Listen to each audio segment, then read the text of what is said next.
ومن افترى على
দামি একটা মাখলুক। 18,000 বা অসংখ্য মাখলুকের মধ্যে সব থেকে দামি মাখলুক হিসেবে আপনাকে আমরা বানিয়েছে। মানুষের থেকে দামি কোনো মাখলুক আছে? শক্তিশালী মাখলুক আছে, কিন্তু মানুষের থেকে দামি কোনো মাখলুক নাই। বাঘ ভয়ঙ্কর, হাতি অনেক শক্তিশালী, কিন্তু তার মূল্য আল্লাহর কাছে মোটেই নাই মানুষের সাথে। হ্যাঁ, হযরত ইমাম আবু হানিফা রাহমাতুল্লাহ আলাইহি, আমাদের মাযহাবের ইমাম, উনি ওনার যুগে এক লোক শর্ত করছে, নতুন বিবাহ করবে, শর্ত করছে যদি আমার স্ত্রী চাঁদের থেকে সুন্দরী এবং দামি না হয় তাহলে আমার স্ত্রী তালাক। স্ত্রী কি কেমন একটা শর্ত করছে? চাঁদের থেকে সুন্দরী এবং দামি হতে হবে, তাহলে আমার স্ত্রী না হলে তালাক। বিবাহ করছে, প্রথম রাত্রে যখন তার ঘরে গেছে, বাসর ঘরে গেছে, দেখে তার স্ত্রী সুন্দরী তো নাই, বরং কাকের মতো কালো, কুচকুচে কালো। আর সে নিজেই ফতোয়া দিয়ে ঘর থেকে বের হয়ে আসছে। সে যদিও আলেম না, কিন্তু ফতোয়া দিয়েছে, আমি তো বলেছি চাঁদের থেকে সুন্দরী না হলে তালাক, আমার স্ত্রী তো তালাক হয়ে গেছে। সে তো চাঁদের থেকে সুন্দরী তো নাই, বরঞ্চ কি কাকের মতো কালো। থাকে না, তালাক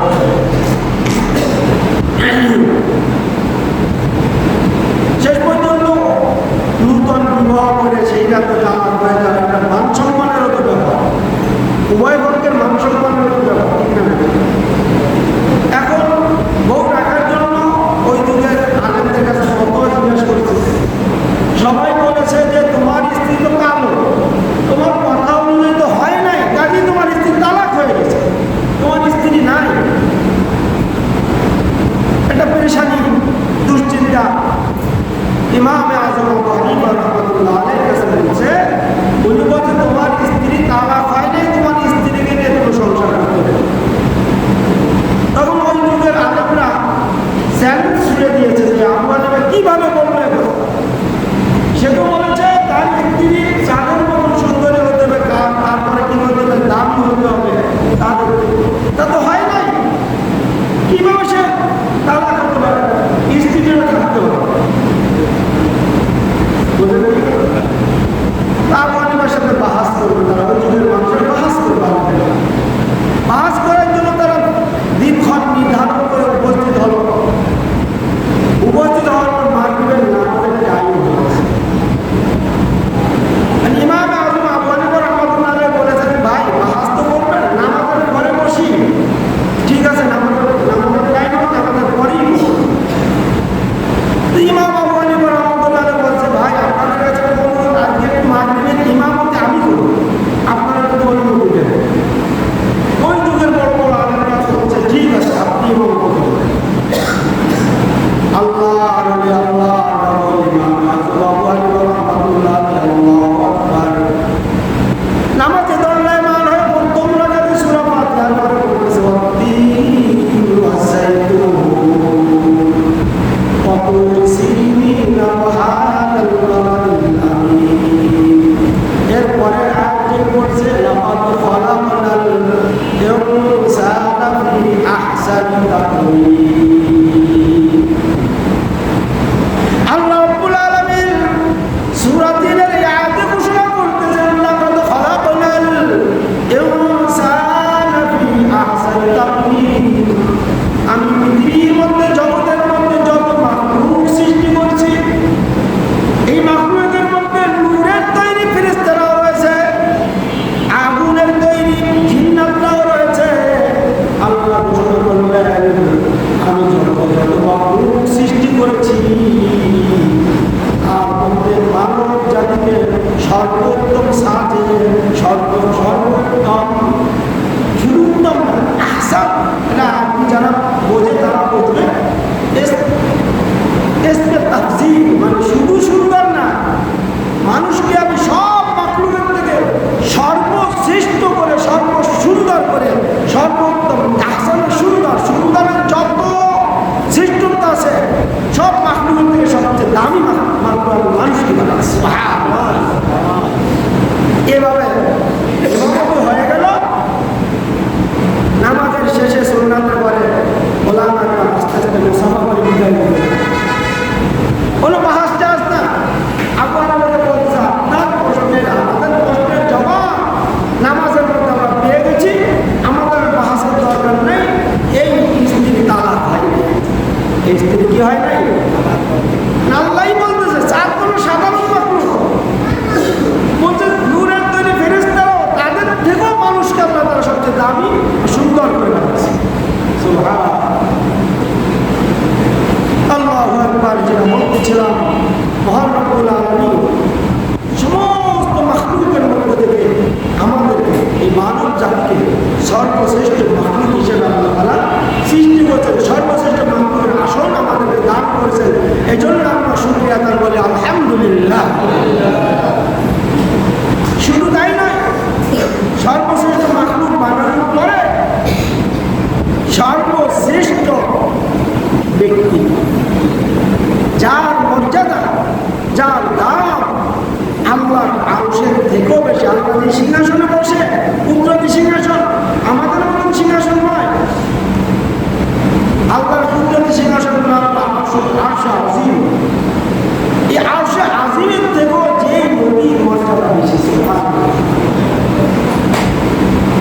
সবচেয়ে দামি একটা ঘর পৃথিবীতে আল্লাহ রেখেছেন, সেটা হলো কি? সেটা হলো কি? বাইতুল্লাহ শরীফ, মক্কা শরীফ। ঠিক না? যেখানে 1 রাকাত নামাজ পড়লে 1 লক্ষ রাকাত নামাজের সওয়াব পাওয়া যায়। কত রাকাত? আমার নবীকে আল্লাহ রাব্বুল আলামিন ওই বাইতুল্লাহ থেকেও দামি করে দিয়েছেন। সেই নবী সরওয়ারে কায়নাত জনাব মুহাম্মদুর রাসূলুল্লাহ সাল্লাল্লাহু আলাইহি ওয়াসাল্লামের শ্রেষ্ঠ উম্মত হিসেবে আল্লাহ রাব্বুল আলামিন আপনাকে আমাকে তৈরি করেছেন। এই জন্য আরেকবার শুকরিয়া আল্লাহ, আলহামদুলিল্লাহ।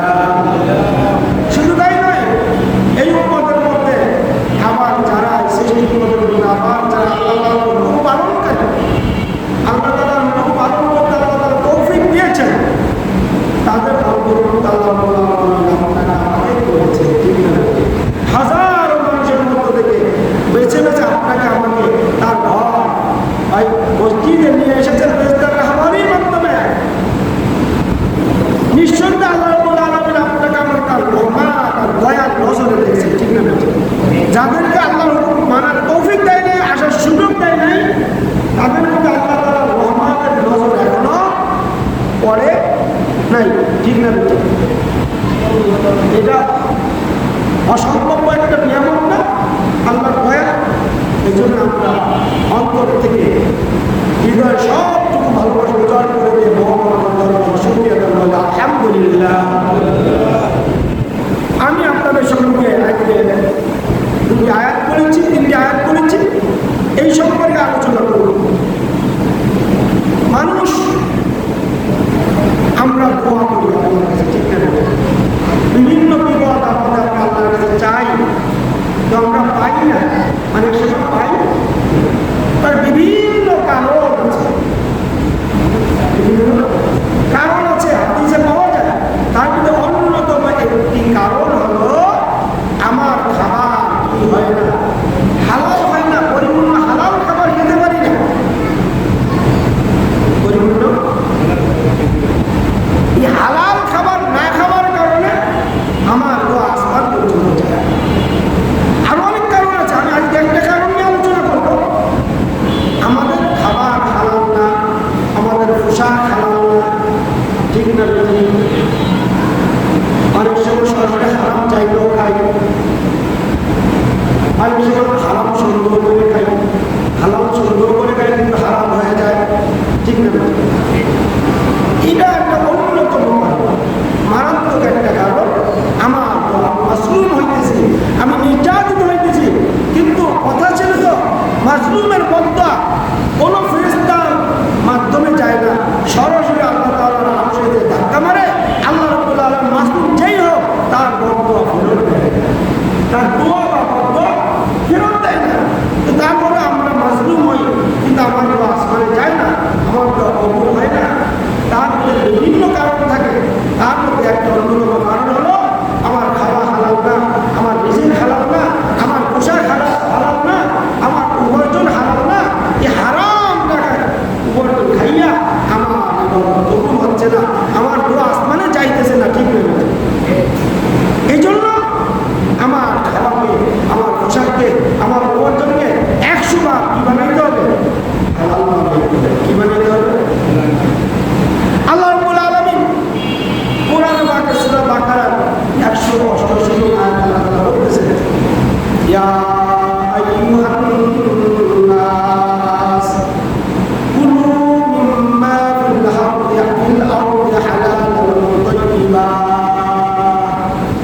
জমিনের মধ্যে তোমার জন্য যেটা হালাল, হালাল খাবার খাও। কি খাবার খাও? হালাল খাবার খাও। হে মানব সম্প্রদায়, হে আমার বান্দা বান্দীরা, তোমাদের জন্য জমিনের মধ্যে যা হালাল আছে এটা তুমি রক্ষণ করো।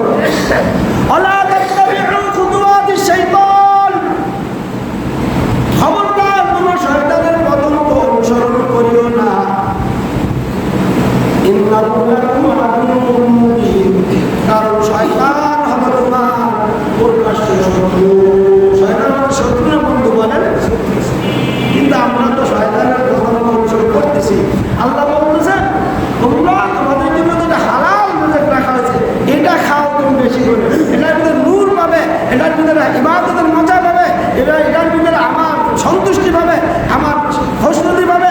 আমি তোমার দোয়া কবুল করবো, তোমার কথা আমি মানবো, তোমার কথা আমি শুনবো। কিন্তু আলা তাত্তাবিউ খুতুওয়াতিশ শাইতান, শয়তানের পদঙ্ক অনুসরণ করা যাবে না। শয়তান বুঝায় আমার এলাকার মধ্যে আমার দুঃসম্পর্ক চাচি হয়, চাচাতো চাচি সুদে টাকা পায়, তা আমি বাড়ির মধ্যে একটু ফটো দিলাম, এটা হারাম। এটা কি হারাম? কাকি আপনি, কাকিমা আপনি মহিলা মানুষ, আমাদের কাকিমা হন, আপনি এই কাজটা করে নেবেন। ভালো মিয়া চুপ থাকো, মানুষের উপকার করে কত সবের কাছ তুমি জানো?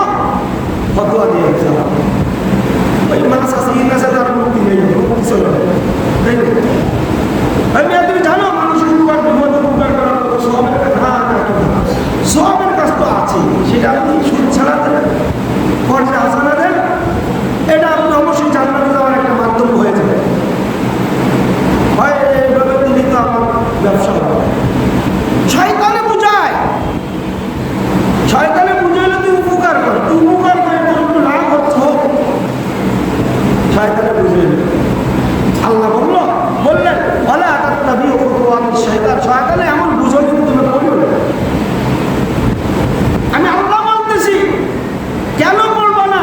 ইন্নাহু লাকুম আদুউম মুবিন, সে তোমার স্পষ্ট প্রকাশ্য শত্রু। তোমাকে এরকম বুঝায় বাজায় জাহান্নামের পথের দিকে তোমাকে নিয়ে যাবে। ঠিক না? সাদাবাজি আছে আমাদের একটা হালাল খাবার নাকি? মহা একটা হালাল খাবার সাদাবাজি। বিভিন্ন ব্যবসায়ীরা দোকানে সাদা নেয়, ব্যবসায়ীদের থেকে সাদাবাজি করে, এটা একটা মহা হালাল খাবার না? শয়তানে বুঝায়, হে নেতা তুই ওই জালেমের কাছ থেকে নিয়ে নিয়ে গরিবকে সাহায্য কর, এটা তোর একটা ব্যবস্থা হয়ে যাবে। আল্লাহ না না ওয়ালা তাত্তাবিউ খুতুওয়াতিশ শাইতান, তোমার খাবারটা হারাম হয়ে গেছে। ইয়া আইয়ুহান নাস কুলু মিম্মা ফিল আরদি হালালান তাইয়্যিবা, তোমার জন্য পবিত্র হালাল খাবার আছে ওটা খাও, হারাম খাবারের কাছে যাইও না। তুমি সাদাবাজি করলা, ওই সাদাবাজিটা তোমার জন্য হারাম হয়ে গেল। তুমি ওইটা নিয়ে দান করো, যাই করো, হারাম টাকা দিয়ে দান করে সবের আশা করলেও গুনাহ হবে।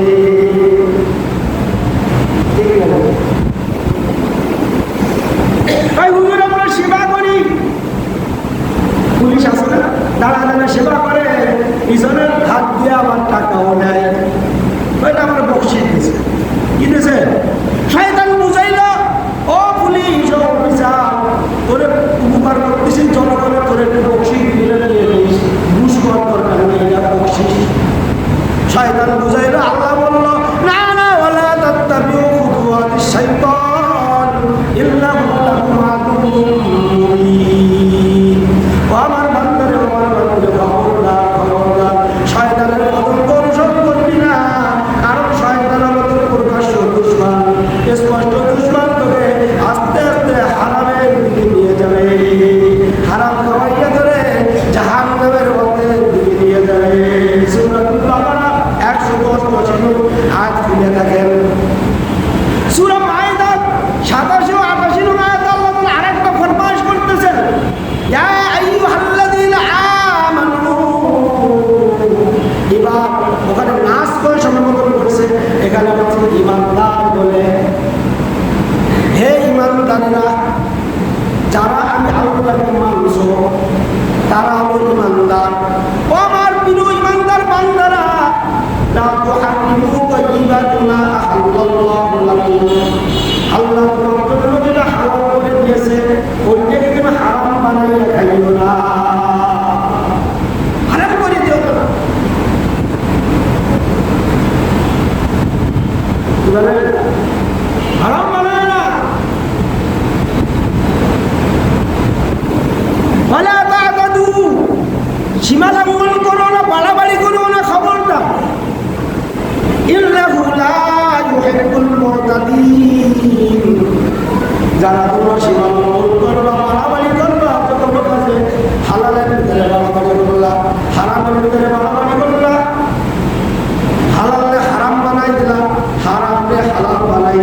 এই বাড়াবাড়ি করতে যাইও না, আল্লাহ বলতেছে, কে বলতেছে বাড়াবাড়ি করিও না, কারণ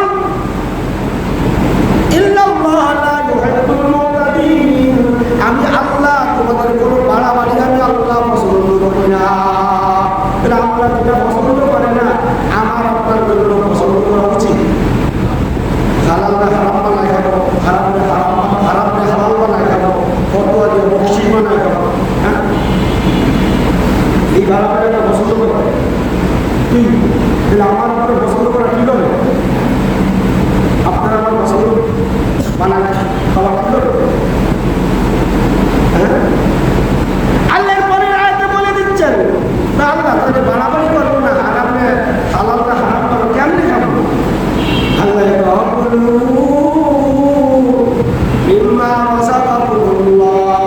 আল্লাহ তোমাকে যেই রিজিক দিয়েছে ওইটা খাও, বেশি বড় করতে উপার্জন করে ঘুষ খাইয়া সুদ খাইয়া চাঁদাবাজি করিয়া এমনি ভাবে বকশিস নিয়া, বকশিসের নামে সুদ নিয়া, সুদের নামে ব্যবসা করিয়া সুদের নামে বড় লোক হওয়ার দরকার নাই। আমি আল্লাহ বলবো তোমাকে আমি যা রিজিক দিব ওইটা খাইয়া সর্বসংখ্যা করো। আমি আল্লাহকে ভয় করো খবরদার, কারণ তোমার বন্ধু বান্ধব তোমার দল কিন্তু কিয়ামতের ময়দানে একটু আমার সামনে দাঁড়াতে সাহস হবে না। আমার সামনে তোমার 50,000 বছর দাঁড়াইয়া আমার তোমার জীবনের সব হিসাব দিয়ে তোমাকে দেখে এখানে কেউ কাউকে সাহায্য করতে পারবে না। সুতরাং আমি আল্লাহকে একটু ভয় করি, আমি আল্লাহকে ভয় করি। এবার দেখেন আমরা তো সাধারণ আমাদেরকে নবীদেরও আল্লাহ ছাড় দেয়। নবীরা তো প্রায় নবীরা বেশিরভাগ নবী তো গরিব ছিলেন, ঠিক না? তাদেরকে একটু ছাড় দেয়, তাদেরকেও সতর্ক করে বলছে। সূরা মুমিনুনের 51 আয়াত আল্লাহ বলতেছে, ইয়া আইয়ুহার রাসূল, হে রাসূলগণ, খবরদার, কুলু মিনাত তাইয়্যিবাত, পবিত্র খাবার খাবা তোমরা রাসূলরা, পবিত্র খাবার পাবা না, না খেয়ে থাকো। সন্দেহজনক খাবার খাইতে পারবা না, স্পষ্ট হারাম তো খাওয়া যাবেই না, আর যেটা সন্দেহজনক এমন খাবার তো খাওয়া যাবে না। ইয়া আইয়ুহার রাসূল কুলু মিনাত তাইয়্যিবাত, পবিত্র খাবার যা আছে এগুলো খাবার, পবিত্র খাবার যা আছে এইগুলো আমালু সালিহা, এই পবিত্র খাবার খাইয়া নেক আমল করিও, আমি আল্লাহর দরবারে সেই নেক আমল মাকবুল হবে, কবুল হবে, গ্রহণযোগ্য হবে। আমালু সালিহা, পবিত্র খাবার খাইবা। হে নবীরা, তোমাদের জন্য সৌন্দর্য নাম পবিত্র খাবার পাইবে না, না খেয়ে থাকবা। আমার নবী না খেয়ে থাকছেন না, থাকেন নাই? থাকছেন না, থাকেন নাই? কথা বলেন না, চাঁদাবাজি করছে আমার নবী। আমার নবী যদি কারো কাছে হাত করতো, ভিক্ষা করতো, চাইতো, না খেয়ে থাকা লাগতো, না খেয়ে থাকা লাগতো। হযরত হাসান হুসাইন রাদিয়াল্লাহু তাআলা আনহু আল্লাহ বলতে গুনার যন্ত্রণা, আমি কতটুকু আগে বলছি, আগে ঘরে আসতে ফাতেমা রাদিয়াল্লাহু তাআলা মন খুলে বসে আছে। আল্লাহ নবীর কাছে গেছে, হুজুর আমি বাজারে একটা দিনার একটা টাকা কে বলতেছে, আমি বলতেছে হুজুর হাসান হোসেন কান্না করতেছে, কি করবো? হাসান হোসেন কান্না করতেছে, যাও বাজার থেকে কিছু টাকা নিয়ে এসো, আর পরবর্তীতে যে টাকা পাইছ এই টাকাওয়ালা যদি 8 টাকা করে দেবে।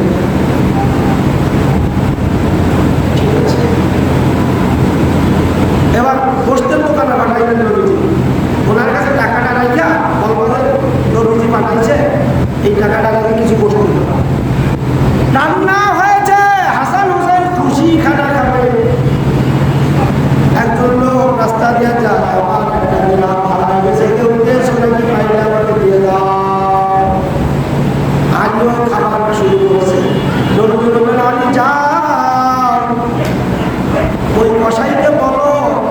টাকাটা ফেরত দিতে, টাকাটা আমি বলতে ভাই আমার হাতে টাকা আসলে আমি টাকাটা দিয়ে দেবো।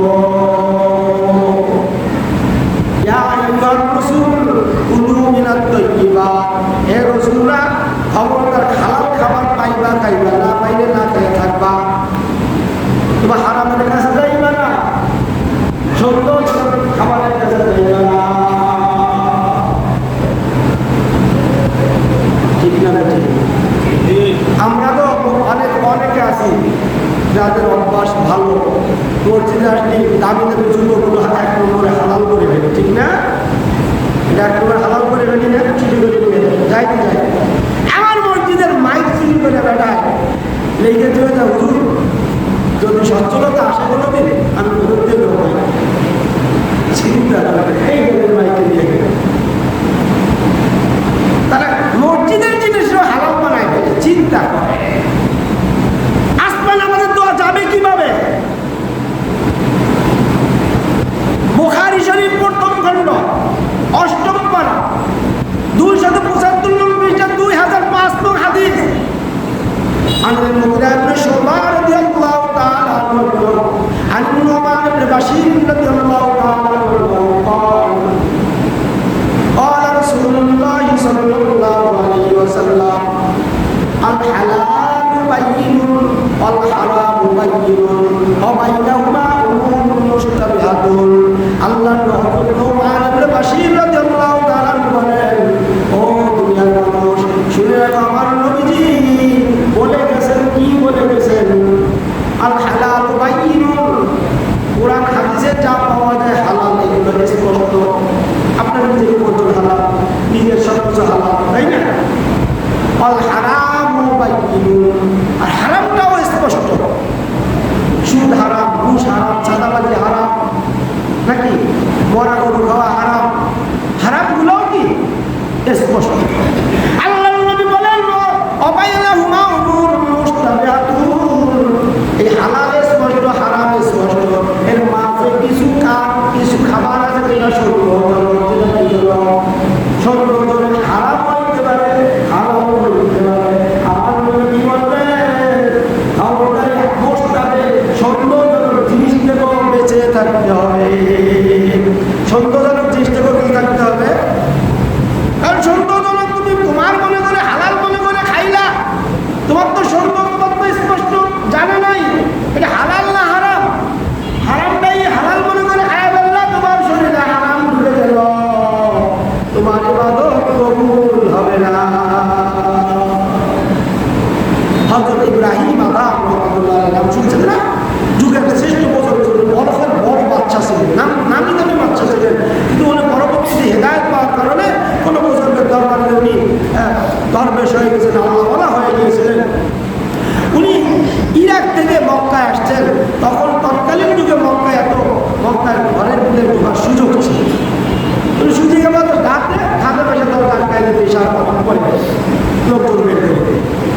হযরত ইব্রাহিম আদম রাহমাতুল্লাহ আলাইহি বাইতুল্লাহর ভিতরে বসে ইবাদত করতেছেন, বলে লুকায় রয়েছে, খাদেম বুঝতে পারলেন দরজা আটকায় চলে গেছে। রাতের বেলা ফেরেশতারা আল্লাহর ঘর বাইতুল্লাহর ভিতরে অবতরণ করে, সরাসরি ফেরেশতারা ইবাদত করে। তো ফেরেশতারা এসে আটকা থাকে, ইব্রাহিম আদম ইবাদত করছে দরবেশ। এক ফেরেশতা জিজ্ঞাসা করে এই লোকটা কে ছিল? আর এক ফেরেশতা বলল এটা তো ইব্রাহিম আদম। ইব্রাহিম না আদম। আর এক ফেরেশতা বলল না না, এই পরিচয় হবে না, 1 বছর যাবত তার কোনো ইবাদত আসমানে যায় না। কোথায় যায় না? কেন যায় না? সে জবাব দেয় যে সে ইরাকের এক বৃদ্ধের দোকান থেকে খেজুর ক্রয় করেছিল, একটা নিচে পড়ে গেছিল। ইব্রাহিম আদম মনে করছে তার ভাণ্ড থেকে পড়েছে, এই মনে করে সেই খেজুরটা সে খেয়েছিল, কিন্তু খেজুরটা আসলে তার ছিল না, খেজুরটা ছিল দোকানদারে। সে সন্দেহ করে খেয়েছিল, হালাল মনে করে খেয়েছিল, কিন্তু তার সন্দেহ ছিল যে স্পষ্ট দেখে নেই যে তার ভাণ্ড থেকে পড়েছে। এবার ইব্রাহিম আদমের ঘুম হারাম হয়ে গেল। সকালবেলা সে মক্কা থেকে ইরাকে রওনা দিল। দীর্ঘ 1 মাস হেঁটে ইরাকে পৌঁছাইয়া সেই দোকানে গেল। যাওয়ার পরে দেখলো ওই বৃদ্ধ দোকানদার দোকানের একটা যুবক ছেলে দোকানদারি করতেছে। এবার ইব্রাহিম আদম বলল, ও যুবক বাবা, এই দোকানে একজন বৃদ্ধ লোক ছিল, সেই লোকটা কোথায়? যুবক জবাব দেয়, ওই বৃদ্ধ আর কেউ না, আমার পিতা ছিলেন, উনি তো 1 বছর হলো ইন্তেকাল করেছেন। কেন আপনি তাকে বোঝেন কেন?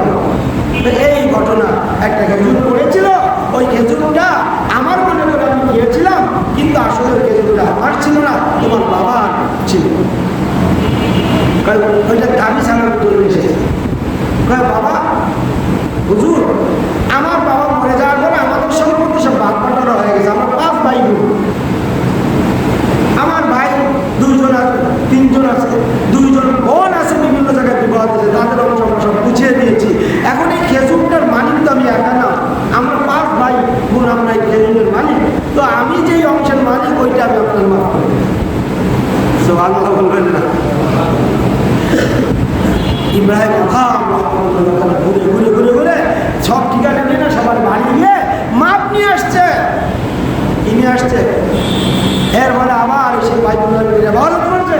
ফেরেশতারা আবার বলাবলি করলো যে না, ইব্রাহিম আদমের ইবাদত 1 বছর পরে আসমানে উঠা শুরু করছে। আল হালাল, নবীজি বললেন আল হালালু বাইয়িনুন ওয়াল হারামু বাইয়িনুন। ও বন্ধু, নবী বলল, আরে হারামটা তো স্পষ্ট, ওটা দান যাইবা না। আল হালালু বাইয়িনুন, হালালটাও স্পষ্ট, ওইটা তুমি বেশি বেশি খাও। হালাল খাবার যত বেশি খাবা, তোমার ইমানের শক্তি তত বাড়বে, তোমার ইমানের নূর তত বাড়বে, ইমানের নূর তত বাড়বে। এই হালাল হারামের মাঝে একটা সন্দেহজনক খাবার আছে। আপনার কি আপনার না হালাল কি হালাল সন্দেহ হবে? এই খাবারের দাম হারাম খাবার যখন খাবেন, আপনার ইবাদত তো কবুল হবেই না। আপনার আমার এই শরীর জাহান্নামের খোরাক ছাড়া জান্নাতের ছায়াও বাড়াইতে পারবে না।